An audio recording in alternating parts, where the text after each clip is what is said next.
Hello friends, इस video में बात करेंगे अगर आप अंडमान ट्रिप प्लान कर रहे हो तो आपको कितने दिन का ट्रिप प्लान करना चाहिए वो मैं बताऊंगा।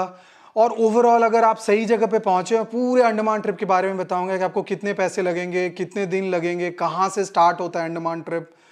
और आपको ये भी बताऊंगा कि आप वहाँ पे कितने नाइट और डेज कौन कौन से आइलैंड पे आपको बिताना चाहिए। और मैं ये बताऊंगा इस वीडियो में कि अगर आप जब वहाँ जा रहे हो तो आपको फूड पे कितना खर्च लगेगा, जो आप वहाँ पे फेरी या जो पानी जहाज लोगे एक आइलैंड से दूसरे आइलैंड में जाने के लिए उसके लिए कितने पैसे लगेंगे। तो वो सारी चीज़ें मैं आपको इस वीडियो में बताऊंगा। तो चलिए आप वीडियो स्टार्ट करते हैं। तो पहला चीज़ ये है कि जब अगर आप अंडमान ट्रिप प्लान कर रहे हो तो आपको पोर्ट ब्लेयर पहुंचना है। अंडमान का कैपिटल है पोर्ट ब्लेयर। कैसे पहुंचोगे?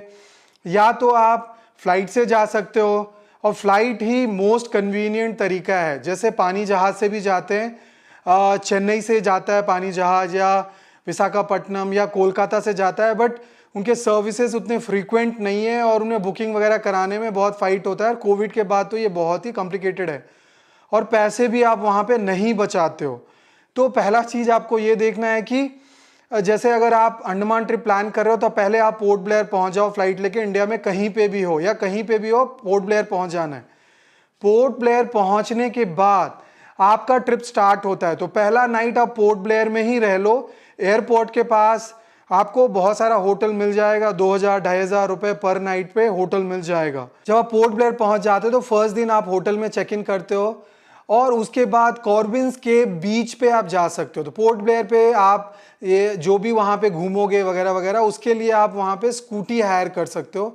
500 से 600 रुपए पर दिन के हिसाब से आपको मिल जाएगा और 1-2 लीटर में आप पूरे दिन घूम सकते हो। बहुत छोटा सा जगह है तो आप वहाँ पे स्कूटी हायर कर लो।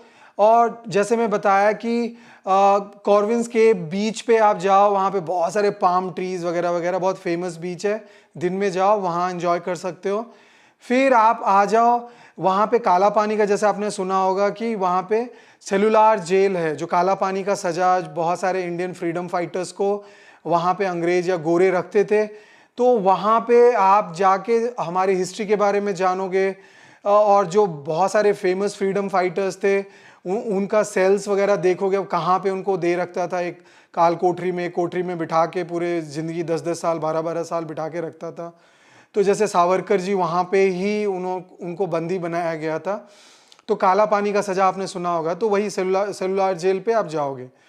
तो वो करने के बाद आप फिर रात पे आके डिनर वगैरह करके होटल में रह जाओगे। अगर जैसे आप अंडमान आते हो तो आप 3 आइलैंड्स जरूर करो। एक है पोर्ट ब्लेयर, एक है हैवलॉक आइलैंड और एक है आपका नील आइलैंड। तो ये 3 आइलैंड्स आप अपने ट्रिप में कवर करो। अब मैं इसमें आपको, अगर जैसे मान लो कि आप 5 नाइट 6 डेज का ट्रिप कर रहे हो तो 2 नाइट पोर्ट ब्लेयर पे रहो, पहला वहीं आओगे।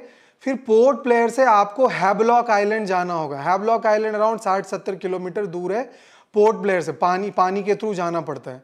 तो वहाँ पे आपको फेरी बुक करना पड़ता है। फेरी मतलब पानी जहाज, छोटा सा जहाज होता है, उसे बुक करना पड़ता है। वहाँ पे आपको 2 ऑप्शंस हैं। जैसे गवर्नमेंट फेरी होता है जो आपको बहुत सस्ता पड़ता है और प्राइवेट फेरी होता है। तो गवर्नमेंट फेरी का ये है कि वो वहाँ के लोकल लोगों के लिए मेजरली वो फेरी चलाया जाता है, जैसे पोर्ट ब्लेयर से हैवलॉक या पोर्ट ब्लेयर से नील आइलैंड जो भी है। तो पर गवर्नमेंट फेरी का टिकट पाना थोड़ा डिफिकल्ट है और वो ऑनलाइन बुकिंग नहीं होता है उसका। तो आपको क्या करना पड़ेगा कि आपको प्राइवेट फेरी लेना पड़ेगा अगर आप ईज चाहते हो। अगर बस ज़्यादा टाइम है, आप स्टूडेंट हो, बैकपैकर्स हो, तो डेफिनेटली आप ये कर सकते हो कि आप जाके वहाँ पे गवर्नमेंट फेरी 2 दिन पहले बुकिंग होता है, तो मतलब 2 दिन का गैप लेके आप बुकिंग कर सकते हो वहाँ जाके। तो आपको ये समझने का ज़रूरत है कि देखो काउंटर में खड़े होके अगर ये सब करोगे तो आपको डेफिनेटली आपको फाइट होगा, तो आपको लाइन में खड़ा होना होगा और टिकट पाना बहुत डिफिकल्ट होता है। तो ये आपके लिए एक इशू बन सकता है। सरकारी टिकट आप ले रहे हो और वहाँ पे लोकल लोगों का कोटा भी होता है। बहुत कम टूरिस्ट लोगों को वहाँ पे आपको सरकारी गवर्नमेंट फेरी पे अलाउ करते हैं। गवर्नमेंट फेरी पे अगर आप जाओगे तो आपको मतलब 300-400 रुपए में आपका एक साइड हो जाता है। मतलब 300-400 रुपए में एक साइड आप चले जाओगे, जबकि प्राइवेट फेरी में जाओगे तो आपको 1300-1400 या 1500 रुपए से लेके 2500 तक के टिकट आपको लगता है एक साइड जाने का। तो मैं सजेस्ट करूंगा कि यार अगर आपके पास टाइम कम है तो आप जरूर प्राइवेट फेरी लो, ठीक है।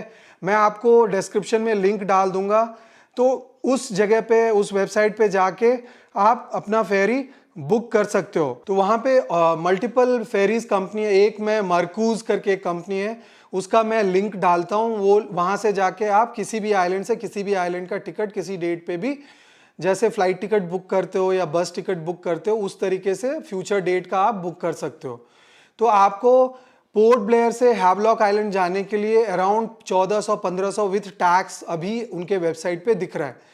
तो 1500 रुपए का टिकट वो लेते हो और आप हैवलॉक आइलैंड पहुंचते हो। जाने में आपको 1.5 घंटे से 1 घंटे 45 मिनट या 2 घंटे का रास्ता रहेगा आपका। जब आप वहां पे पहुंच जाते हो तो होटल में चेक इन करते हो और उस दिन फिर आप राधानगर बीच घूमने जाते हो। राधानगर बीच एशिया का one of the best beaches में से उसे टाइम्स मैगजीन या बहुत सारे मैगजीनों से रैंक किया है। तो one of the most beautiful beaches Asia में वो है। तो आप राधानगर बीच जाते हो और उस दिन फिर आप राधानगर बीच करके फिर आप होटल में आके डिनर वगैरह करके सो जाते हो।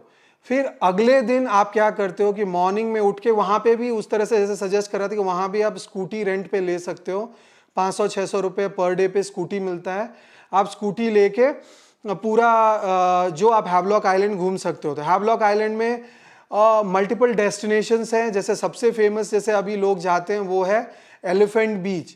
तो एलिफेंट बीच जाने के लिए अभी आपको क्या है कि आप या तो डायरेक्टली मतलब एक छोटा सा वहाँ पे प्राइवेट फेरी लेके जा सकते हो। वो आपको 1000 रुपये का लेगा अराउंड जाना आना करके। तो प्राइवेट फेरी वहाँ पे लगा सकते हो या ट्रैकिंग करके 2-2.5 किलोमीटर चलना पड़ेगा, आधा घंटा लगता है, आप एलिफेंट बीच पहुँच जाते हो। तो प्राइवेट फेरी या ये दो ऑप्शंस हैं। अगर आप एलिफेंट बीच जब पहुँच जाते हो तो वहाँ पे सारे टाइप की एक्टिविटीज़ होती हैं, स्कूबा, स्नॉर्कलिंग, जो भी है कि आपका नीचे बोट रहता है और वो ग्लास उसका नीचे ट्रांसपेरेंट रहता है। तो आप बहुत सारे जो सी लाइफ है वो देख सकते हो। फिर बनाना बोट राइड है, फिर जितना भी मतलब पैरासेलिंग, ये सारा चीज़ आपको वहाँ पे एक्टिविटीज़ जो भी आपको एक्स्ट्रा करना है वो कर सकते हो। तो एलिफेंट बीच एक बहुत बड़ा अट्रैक्शन है। हाँ, तो वहाँ पे आप एलिफेंट बीच पे पूरा दिन निकालते हो, फिर बैक आ जाते हो और रात में होटल पे ठहरते हो। फिर अगले दिन मॉर्निंग आप मतलब आपने 2 नाइट हैवलॉक पे बिता लिया है और पहले आपने 1 नाइट पोर्ट ब्लेयर पे बिताया है। फिर आप वहाँ से फेरी लेके आप नील आइलैंड चले जाते हो। तो नील आइलैंड जब पहुँचोगे वो भी आपको 1200-1300 रुपये का टिकट पड़ेगा, जो मैंने लिंक दे रहा हूँ, उस पर आप बुक कर सकते हो। तो वहाँ पे आप पहुँचोगे, फिर नील आइलैंड पे एक दिन वहाँ के जो सबसे फेमस बीच है वो है लक्ष्मणपुर बीच। तो लक्ष्मणपुर बीच आप घूमने जा सकते हो। फिर सीतापुर व्यू पॉइंट है वहाँ पे आप देखने बहुत सुंदर व्यू रहता है, तो वहाँ पे जा सकते हो। उसके बाद आप एक और फेमस बीच है जिसे हम ये कहते हैं भरतपुर बीच, तो भरतपुर बीच जा सकते हो। तो ये सारी तीनों चीज़ें कवर वगैरह करके आप नाइट में नील आइलैंड पे रह सकते हो।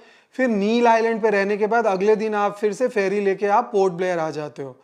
जब आप पोर्ट ब्लेयर आ जाते हो तो पोर्ट ब्लेयर पे आने के बाद फिर आप वहाँ पे आने के बाद आप रॉस आइलैंड का ट्रिप जा सकते हो। पोर्ट ब्लेयर से रॉस आइलैंड का ट्रिप, तो रॉस आइलैंड जाने के लिए आपको नॉर्मली अगर जैसे अब रॉस आइलैंड जाओगे तो वहाँ पे एक 3 आइलैंड का पैकेज, मतलब वहाँ पे सरकारी फेरी वगैरह नहीं चलता है या स्पीड बोट वगैरह नहीं चलता है, तो वहाँ पे 3 आइलैंड के पैकेजेस लोग वहाँ सेल करते रहते हैं। आप वहाँ पे टिकट लेके आप इन 3 आइलैंड्स पे, रॉस आइलैंड हो गया, नॉर्थ बे हो गया या आपका वाइपा आइलैंड हो गया, तो ये तीनों आइलैंड पे आपका पैकेज 600 रुपये में आपको पड़ता है। आप ये तीनों आइलैंड को एंजॉय करके, ये सारे आइलैंड्स पे बहुत सारे हिस्टोरिकल मतलब रूम्स हैं। अंग्रेज लोगों ने यहाँ पे बहुत सारे एडमिनिस्ट्रेशन करने के लिए बहुत सारे बिल्डिंग्स बनाए थे, वो सब सड़गल गया, वो सब देखते हो। और पुराने चर्चेज वर्चेज जो टूट टाट गए वो सब देखते हो रॉस आइलैंड, नॉर्थ बे और वाइपर आइलैंड पे। फिर आप रॉस आइलैंड का आपने उस दिन जिस दिन आए उस दिन कर लिया और फिर आप रात में वहाँ पे रहे, तो नॉर्मल आपका ये ट्रिप जो है यहाँ पे आप ख़त्म कर सकते हो और अगले दिन मॉर्निंग फ्लाइट लेके आप लीव कर सकते हो या आफ्टरनून और समथिंग लोकल वहाँ पे पोर्ट ब्लेयर पे घूम घाम के। तो आपने इसमें 2 night port Blair, 2 night Havelock island और 1 नाइट नील आइलैंड आपने किया। टोटल 5 नाइट 6 डेज का ट्रिप है। तो देखो इसमें अगर आपको और भी ऐड करना है तो आप पोर्ट ब्लेयर में 1 नाइट और बढ़ा के, एक बहुत फेमस ट्रिप होता है जिसको हम बारातांग आइलैंड ट्रिप कहते हैं। तो बारातांग आइलैंड आप रोड से भी जा सकते हो, तो मतलब अगर आप गाड़ी हायर करते हो 6 से 7 लोगों के लिए या 5 लोगों के लिए, तो आपको 4,500 से 5,000 का पूरे दिन का लगता है। वो 110 किलोमीटर जैसा आपको पोर्ट ब्लेयर से है, या आप फेरी लेके भी जा सकते हो, वो भी आपको टाइम लगाएगा। तो ये जैसे आप गाड़ी से जाओगे 110 किलोमीटर तो अराउंड 3 घंटे जैसे लगेंगे। अब जब आप ये बारातांग आइलैंड जाओगे वो एडिशनल है, जैसे 6 नाइट 7 डेज कर सकते हो। तो बारातांग आइलैंड जब आप वहाँ पे जाओगे तो वहाँ पे आपको लाइम केव्स दिखेगा, मड वोल्केनो दिखेगा। और जब आप बारातांग आइलैंड गाड़ी से जाते रहोगे तो वहाँ पे पूरा मतलब जंगल के थ्रू जाओगे और एक अमेजिंग एक्सपीरियंस है। बहुत अर्ली मॉर्निंग गाड़ियाँ वहाँ से चलती हैं। आपको बारातांग आइलैंड अगर जाना है तो आप बस भी ले सकते हो। अर्ली मॉर्निंग एक बस चलता है, 11 बजे चलता है, वो 4-5 घंटा लेता है बारातांग आइलैंड पहुंचने में। तो गाड़ी लेना will be a better option. अगर आप बैक पैकर्स हो तो बस भी आप कंसिडर कर सकते हो। और फिर वहाँ पे अलग अलग एंट्रीज के लिए आपको पर पर्सन 7, जैसे मान लो कि आप केव की एंट्री ले रहे हो तो 700 रुपये जैसा पर पर्सन लगता है। या अगर आप ये मड वोल्केनो वाला ट्रिप करना चाहते हो उसका 500 रुपये लगता है। तो वो एक अलग कॉस्ट है। जैसे 1,000 रुपया पर हेड अगर 5 लोग हो तो गाड़ी में लग गया आपका 700 रुपया, आपका मानो लग गया जो केव में ट्रैक करने के लिए आपको 500 रुपया लग गया, मड वोल्केनो देखने के लिए। तो ये टोटल आपको अराउंड पड़ गया 2,500 रुपये जैसा आपको पर हेड एक्स्ट्रा पड़ जाएगा। एक रूम नाइट का 1,000 रुपये पर पर्सन और पड़ जाएगा। तो यानी कि आपको 3,500 से 4,000 रुपये एक नाइट बढ़ाने का पर पर्सन लग जाएगा। तो मैं अभी आपको कॉस्ट बताता हूँ, कॉस्ट कैसे होगा। अगर आप 5 नाइट 6 डेज कर रहे हो तो आपको पर नाइट मतलब 2,000 रुपये का एक रूम मिलेगा। मान लो 2,000 से 2,500 का, 2,000 में पकड़ के चलता हूँ। तो पर पर्सन एक नाइट का 1,000 रुपये पर पर्सन लगेगा। मतलब अगर 5 नाइट आप बिता रहे हो तो 5,000 रुपये आपका स्टे का लग गया। फिर आपका जो स्कूटी वगैरह लोगे तो 600 रुपये का है, तो पर दिन 300 रुपये लगा। अगर आप 5 दिन या 6 दिन का स्कूटी लो, 5 दिन का मान लो ले रहे हो तो 1,500 रुपये हो गया, 400-500 रुपये पेट्रोल। तो इन द सेंस कि मिल मुला के आपका ट्रांसफर्स का कॉस्ट 2,000 रुपये लग जाएंगे।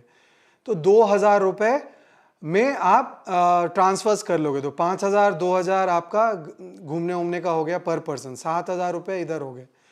खाने का आपको 600 रुपये जैसा पर पर्सन लगेगा।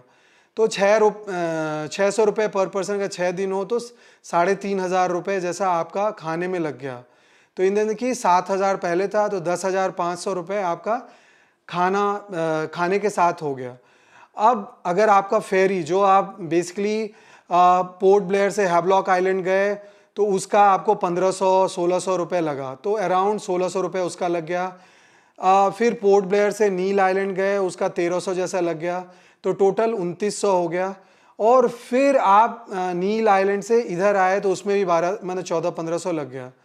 तो इन द सेंस कि आपका 4,500 रुपये तो आपको ट्रांसफर्स में ये बोट वगैरह में लग गया, 4,500 रुपये। यानी आप पकड़ लो कि 15,000 रुपये आपका ये ओवरऑल हो गया कि आप 15,000 विदाउट फ्लाइट 15, 15,500, 16,000 रुपये में आप कर लोगे। अगर आप एक्टिविटीज़ वगैरह करते हो तो 2-3 हज़ार उसका भी पकड़ लो। ये सब मिल मुला के ये सारे एक्टिविटीज़ अगर आप कर रहे हो तो आपको पड़ जाता है अराउंड 15,500-16,000 रुपये। 5 नाइट 6 डेज का ट्रिप एक अच्छा वाला पर पर्सन हो जाता है विदाउट फ्लाइट अगर कहीं से भी लोगे, अभी बहुत महंगा चल रहा है कोरोना के बाद, हो सकता है कि जब नॉर्मल हो जाए, जो हमने देखा हुआ है सालों के ये सब करते हुए, कि आपको 8,000 10,000 आना जाना से शुरू करके 14-15,000 रुपये पर पर्सन लगता है इंडिया के बहुत जगह से, मैक्सिमम जगह से। तो अगर आप 12,000 या 10,000 या 12,000 या 15,000 भी पकड़ते हो आना जाना मिला के, तो आपको टोटल लग गया 15,000 वहाँ का लैंड पैकेज, 15,000 अगर आप फ्लाइट जोड़ लोगे तो 30,000 रुपये। अगर आप फ्लाइट आपको सस्ता में मिल गया तो 25,000 रुपये पर पर्सन पे भी आपको ये ट्रिप हो जाएगा। और टोटल 2 लोग हो तो 25 से 60,000 रुपये में पर पर्सन हो जाएगा। तो देखो ओवरऑल अगर आप मान लो इसको 6 नाइट 7 डेज करोगे तो 4 साढ़े 4,000 जैसे मैंने बताया, बारातांग आइलैंड अगर आप जोड़ोगे तो 4,000 और आपका बढ़ जाएगा पर पर्सन। तो ओवरऑल मैंने आपको डिटेल में बताया कि आप किस तरह से अंडमान ट्रिप एंजॉय कर सकते हो। और बेस्ट टाइम कब होता है, तो मानसून छोड़ दीजिए, आप मानसून में मत जाइए। वहाँ पे बहुत जगह समय पानी बहुत बढ़ने के कारण आप एडवेंचर एक्टिविटीज़ नहीं कर सकते हो। बहुत समय जो फेरी रहता है, जो पानी जहाज़ रहता है, वो चलता नहीं है क्योंकि बारिश बहुत होती रहती है तो चलता नहीं है। तो आपका ट्रिप हैम्पर हो सकता है, फ्लाइट्स में भी प्रॉब्लम होती है। तो आप जो बेस्ट टाइम है इसका सितंबर से आपका मार्च तक रहता है, वो बेस्ट टाइम है। या थ्रू आउट द ईयर जा सकते हैं, मानसून बस 3-4 महीना आप अवॉइड करो। तो सितंबर से मार्च बेस्ट टाइम है अंडमान जाने का। और जिस तरह से मैं बताया, अगर आपको छोटा भी करना है तो इसको 4 नाइट 5 डेज में भी निपटा सकते हो। आप नील आइलैंड हटा दो, 2 night port Blair, 2 night Havelock island सिर्फ कर सकते हो। फिर आपका पर पर्सन 3,000 रुपये और गिर जाएगा। तो 12 से 13 हज़ार रुपये में आपका 13,000 14,000 में हो जाएगा पर पर्सन विदाउट फ्लाइट। तो मैं बस ये कह रहा था कि देखो, आपको मैंने एक मोटा मोटा पिक्चर दिया। और अगर आप इंटरेस्टेड हो, अगर ये सब पचड़े में नहीं पड़ना चाहते, ये बुक करना, ये करना, वो करना, तो हम ये इसी रेंज पे आपको पूरा पैकेज प्रोवाइड करते हैं विदाउट फ्लाइट, इसी प्राइस रेंज पे 3 स्टार पैकेज प्रोवाइड करते हैं। आपको अगर इंटरेस्ट है तो आप हमसे भी ले सकते हो। तो बहुत बहुत धन्यवाद दोस्तों आपके टाइम के लिए। Thank you.